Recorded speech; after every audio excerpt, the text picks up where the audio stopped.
kita menderita, even when it looks like injustice prevails, bahkan ketika kelihatan ketidakadilan yang menang, even when it looks like darkness has won, bahkan ketika kelihatan kegelapan telah menang, God is still at work tetapi Allah tetap sedang berkarya to bring about his purposes. ya untuk menggenapi rencana-rencananya.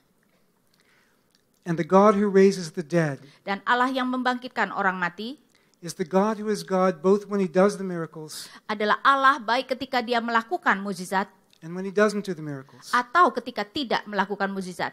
Even when we don't see him at work, Walaupun kita tidak melihat dia sedang berkarya, the God of the cross is still at work. ya, maka kita harus melihat bahwa Allah salib itu tetap sedang berkarya. Now, should I go on into this section? The question of spiritual gifts for today? All right. Bagaimana dengan karunia-karunia rohani pada zaman kita? Paul speaks of one body with many members. Paulus berbicara tentang sebuah tubuh dengan banyak anggota.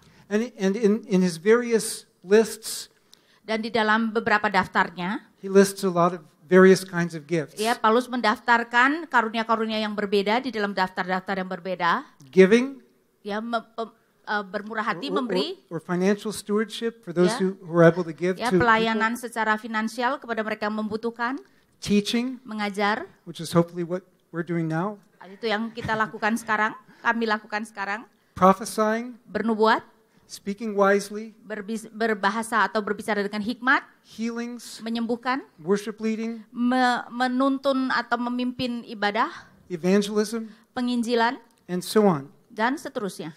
There's no distinction made between supernatural and other kinds of gifts. Tidak ada perbedaan antara karunia yang supranatural dengan karunia-karunia yang lain.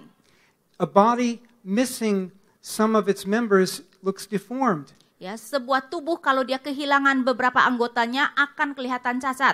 Paul says we can't say, I only need the hand, I don't need the eye. Ya, Paulus berkata, kita tidak bisa berkata, aku hanya membutuhkan tangan, aku tidak membutuhkan mata. What happens today when we have churches that are made up entirely of hand? Apa yang akan terjadi kalau kita mempunyai gereja yang semua anggotanya adalah tangan? Or a church that's just one big eyeball? Ya, atau sebuah gereja yang sebuah mata yang besar saja. Are some of our churches deformed? Apakah beberapa dari gereja kita sebenarnya cacat? So we can't say, oh, I don't need those kinds of gifts in this church. Karena itu kita tidak bisa mengatakan, aku tidak butuh karunia-karunia itu di dalam gerejaku. We shouldn't look down on other churches' gifts Kita tidak seharusnya merendahkan karunia-karunia yang dimiliki oleh gereja lain or other members' gifts, atau karunia-karunia yang dimiliki oleh anggota-anggota tubuh yang lain. or be amazed of somebody else's gifts and ashamed of our own. Atau kita begitu kagum dengan karunia orang lain dan merasa malu dengan karunia kita sendiri. Let's work together for the kingdom. Marilah kita bekerja sama untuk kerajaan Allah. Some people in the West today have said, well, the only gifts that are for today are supernatural gifts. Ada orang-orang di barat mengatakan, satu-satunya karunia di zaman sekarang adalah karunia supranatural. But this distinction doesn't exist in Paul's lists. Tetapi perbedaan seperti ini tidak ada di dalam daftar Paulus. You can't say only certain gifts are still needed. Kita tidak bisa mengatakan bahwa hanya karunia-karunia tertentu yang masih dibutuhkan. Prophecy appears in nearly all of Paul's lists. Nubuat muncul hampir di semua daftar Paulus. Some people say, we don't need that today Ya, ada orang berkata kita tidak membutuhkannya sekarang because we have Scripture. karena kita punya Alkitab. Well, the purpose of prophecy isn't to add to Scripture.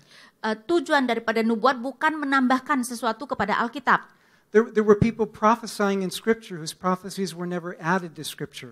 Ya, jadi ada orang, There were people who prophesied in Scripture, but their prophecies were never added to Scripture. ada orang-orang bernubuat di Alkitab, tetapi nubuat mereka tidak menambahkan sesuatu pada Alkitab. And actually Paul commands, seek the gift of prophecy. Dan bahkan Paulus menganjurkan, carilah karunia bernubuat.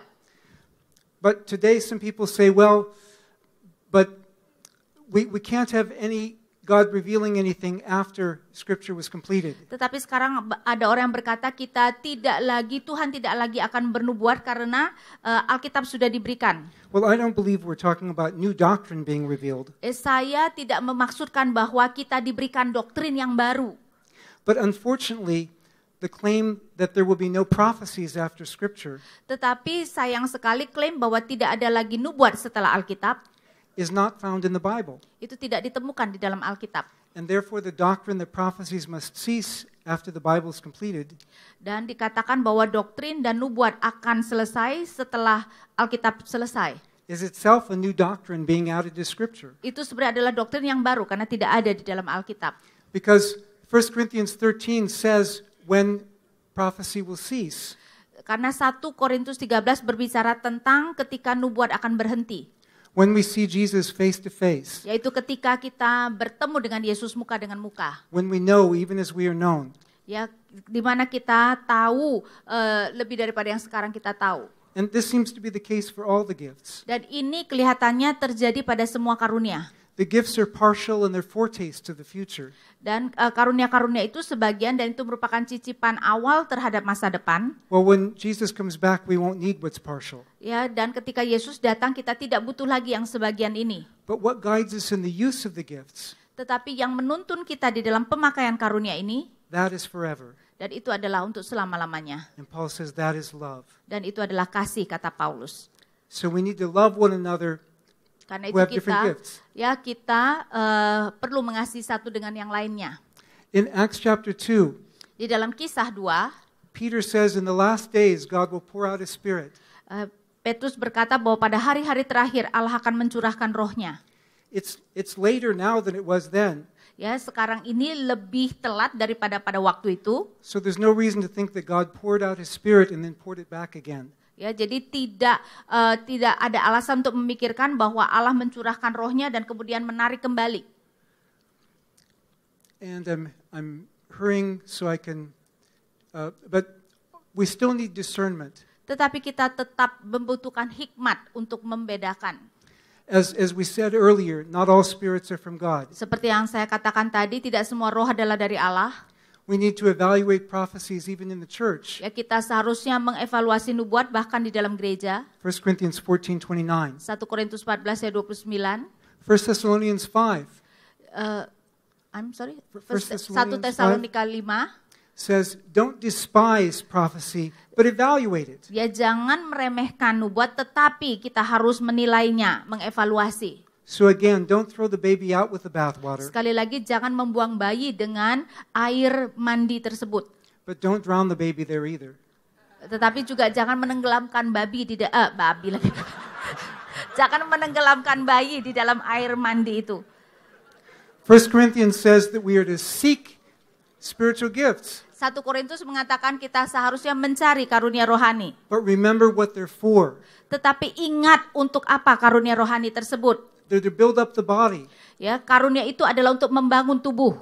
Whether healings and miracles we've been talking about, Apakah itu penyembuhan maupun mujizat yang kita bicarakan, or teaching or anything else. ataupun pengajaran ataupun apa saja, It's not so people will look at us. itu bukan supaya orang akan melihat kita. It's not so people will think that we are great. Ya, bukan supaya orang menganggap kita hebat. It's certainly not so we can divide from others. Dan itu bukan kemudian memisahkan kita dari orang lain, It's so we can unite the body and serve the body tetapi supaya kita bisa menyatukan tubuh dan kita melayani tubuh tersebut. and use all these gifts in love. Dan kita harus melakukan semua karunia itu di dalam kasih.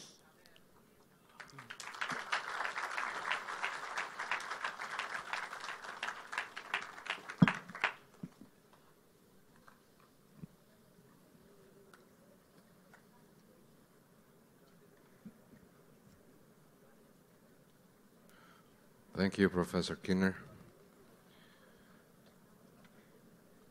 I have some questions, but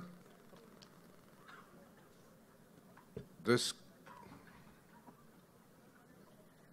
okay, not all questions are relevant to the session. Someone asked my middle name.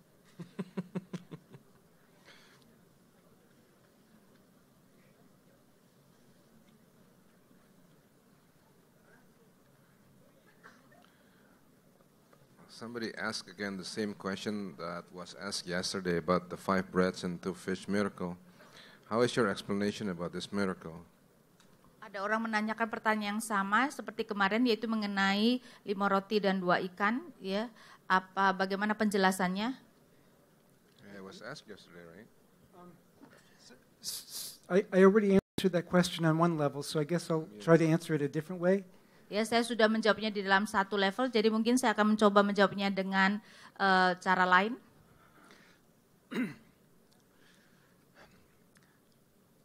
There are a bunch of different angles I could come from.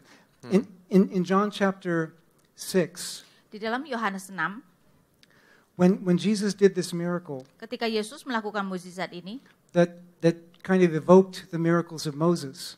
dan itu sebenarnya mengingatkan kita akan mukjizat Musa.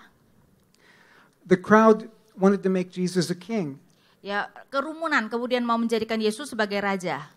which is the way people in this period often thought of Moses. Ya, dan sering sekali memang bagaimana orang memikirkan tentang Musa. But Jesus left because that wasn't what his kingdom was about. Tetapi Yesus meninggalkan mereka karena itu bukanlah bagaimana kerajaannya seharusnya. And Jesus said, you seek me not because you understood the sign, Dan Yesus berkata, kamu mencari aku bukan karena kamu mengerti akan tanda tersebut, but because you're hungry and you want me to give you some more food. tetapi karena kamu lapar dan kamu mau mendapatkan makanan. They missed the point of Jesus' miracle. Ya, mereka tidak mengerti tujuan daripada mukjizat Yesus. And sometimes we miss the point of Jesus' miracles Dan kadang-kadang kita juga tidak mengerti akan mukjizat Yesus. because Jesus wants to show us who he is, Karena poinnya adalah Yesus mau menunjukkan kepada kita siapa dia. so we can have the true bread from heaven. Karena supaya kita dapat memiliki roti yang sejati dari surga, That never runs out. yang tidak akan pernah habis. Yes.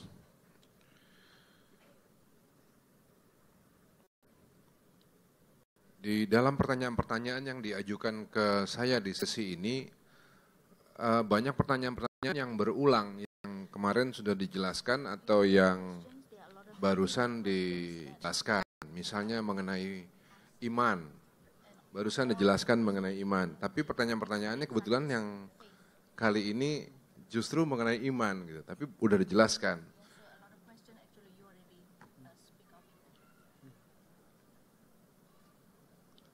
Terus ada pertanyaan di sini begini, bagaimana tubuh Kristus bisa bersatu sementara tubuh Kristus lokal atau gereja-gereja berbeda dalam doktrin atau pengajaran? Bagaimana pendapat Anda tentang hal ini? Ini the body of Christ can be united when in the local church or among denominations they are strife because of the difference of doctrines. Unity, Paul says in Ephesians chapter 4 Paulus berkata di dalam Efesus 4 that we are to keep the unity, preserve the unity of the bahwa body of kita Christ. seharusnya memelihara kesatuan tubuh Kristus. Well, how can we preserve it if it doesn't exist? Bagaimana kita memeliharanya ketika kesatuan itu bahkan tidak ada? But it does exist, Tetapi sebenarnya kesatuan itu ada. because those of you who are good with math, Saudara yang bagus dengan matematika, how many chapters come before Ephesians chapter 4? ya berapa pasal ada sebelum Efesus 4? 3. So before they get to Ephesians 4, Jadi sebelum mereka sampai kepada Efesus 4, they've already read Ephesians 2, mereka sudah membaca Efesus 2, where Jesus died di mana Yesus dikatakan Yesus mati to unite Jew and Gentile together as one new person. untuk menyatukan Yahudi dan non-Yahudi menjadi satu pribadi. In his death, he made a united body of Christ. Ya, di dalam kematiannya Yesus menjadikan tubuh Kristus yang bersatu di dalam dia. And so that's a unity that he created for us. Dan itu adalah kesatuan yang Yesus ciptakan bagi kita. Now, we are all different, Kita semua berbeda, one body with many members, ya, dengan satu tubuh dengan banyak anggota, different gifts, karunia yang berbeda, different personalities, personality yang berbeda, different languages, bahasa yang berbeda, different cultures. budaya yang berbeda. But Romans 14 Tetapi Roma 14 actually encourages us to rejoice in those kinds of differences. menghimbau kita untuk bersukacita di dalam perbedaan-perbedaan tersebut. Some people celebrate one day above another. Ya, ada orang yang merayakan hari yang berbeda dengan yang lainnya. Some celebrate every day alike. Ada yang merayakan setiap hari sama. Some refuse to eat certain foods. Ada orang yang tidak mau memakan makanan tertentu. Some eat anything for God's glory. Ada yang memakan semuanya untuk kemuliaan Allah. And we need to respect one another's differences on these issues. Dan kita seharusnya saling menghormati di dalam perbedaan-perbedaan kita di dalam masalah-masalah ini. These are not matters that we need to divide over. Dan ini adalah masalah-masalah yang tidak seharusnya meretakkan kita. They may be matters that we disagree about. Ya, mungkin itu adalah hal-hal yang kita tidak saling setuju. But we still have unity as the body of Christ, Tetapi- whether or not we agree on every point. Tetapi kita tetap mempunyai kesatuan di dalam tubuh Kristus, entah kita setuju dalam segala hal atau tidak. Now there may be levels of unity. Dan mungkin ada tingkatan kesatuan yang berbeda. One church may say baptism by sprinkling is all right. Ya, ada gereja yang mengatakan baptis percik itu oke. Another church may say no, you have to immerse. Ada yang mengatakan tidak, harus baptis selam. But we're still brothers and sisters in Christ. Tetapi kita tetap adalah saudara-saudara seiman dalam Kristus. And so we respect the fact that we disagree on that, Karena itu kita harus saling menghormati bahwa kita tidak setuju dalam hal itu. but we still preach about Christ. Tetapi kita tetap mengkhotbahkan Kristus.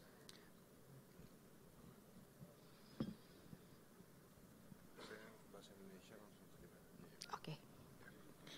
Kemudian pertanyaan selanjutnya begini. Dalam sesi yang sebelumnya dikatakan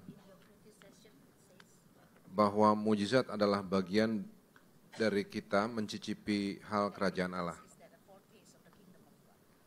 Namun dalam Matius 7:22 dikatakan bahwa orang yang bernubuat mengadakan mujizat belum tentu masuk ke dalam kerajaan surga. What is your opinion on this? I would distinguish between the miracles themselves and the person through whom God does them. Ya, saya akan membedakan antara mukjizat itu sendiri dengan orang di mana melaluinya Allah melakukan mukjizat. It's important for us not to get a big head as if we are the source of our gifts. Ya, adalah penting kita tidak menjadi sombong dan menganggap bahwa kita adalah sumber mukjizat tersebut. I know with myself, Saya tahu mengenai diri saya. sometimes, I have all these books, Ya, kadang-kadang saudara tahu saya menulis banyak buku ini. and I guess I could have really tried to impress you by making all of this very scholarly and obtuse. Ya, dan saya rasa saya bisa mungkin mengesankan saudara dengan membuat mungkin seminar ini dengan begitu akademisnya. But over the years, even as the books were being produced, Tetapi sejalan dengan waktu, bahkan ketika buku-buku ini sudah dipublikasikan, diterbitkan, God was bringing me through different things. Allah membawa saya untuk melalui hal-hal yang berbeda. So I learned that it's Him on whom I depend. Sehingga saya belajar bahwa hanya di dalam Allah saya bergantung. I'm the same as any one of you. Saya sama dengan saudara-saudara sekalian. And each of us is saved by the same blood of Jesus. Ya, setiap kita diselamatkan sama dengan darah Kristus yang sama. So it's not the gifts may be foretastes of the kingdom, Jadi karunia atau tanda-tanda itu mungkin merupakan kecapan awal dari kerajaan. but if somebody isn't living in obedience to God's kingdom, Tetapi kalau seseorang tidak hidup di dalam ketaatan kepada kerajaan Allah, they're not headed for the kingdom. maka mereka tidak sedang menuju kepada kerajaan Allah. I should make a qualification here, Saya tentu saja harus memberikan kualifikasi dengan pernyataan itu, just because sometimes people misunderstand. karena kadang-kadang orang menjadi salah paham. I'm not saying that we have to be perfect to be saved, Saya tidak mengatakan bahwa kita harus sempurna untuk bisa diselamatkan. but God has saved us from the power of sin, Tetapi Allah telah menyelamatkan kita dari kuasa dosa. and I would hope that would have some impact on our life. Dan saya berharap bahwa kuasa itu mempunyai pengaruh di dalam hidup kita. That we recognize who our Lord is. Yang akan membuat kita sadar siapa Tuhan kita. Because as our Savior, what He came to save us from is sin. Karena sebagai juru selamat yang menyelamatkan kita dari dosa-dosa tersebut. And and He has the power to transform us. Dan Dia mempunyai kuasa untuk mentransformasi hidup kita. Thank you, Professor.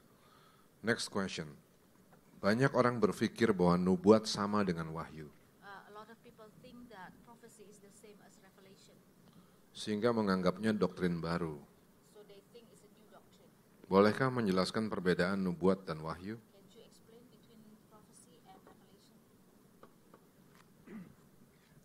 When you first said the difference between prophecy and revelation, Ketika pertama dikatakan perbedaan antara nubuat dan wahyu, I was thinking of what the English word revelation means. ya saya memikirkannya dalam arti bahasa Inggris apa yang disebut dengan wahyu. And in Scripture, it's usually apocalypsis, the Greek word apocalypsis. Dan di dalam Alkitab biasanya bahasa Yunaninya adalah apokalipsis.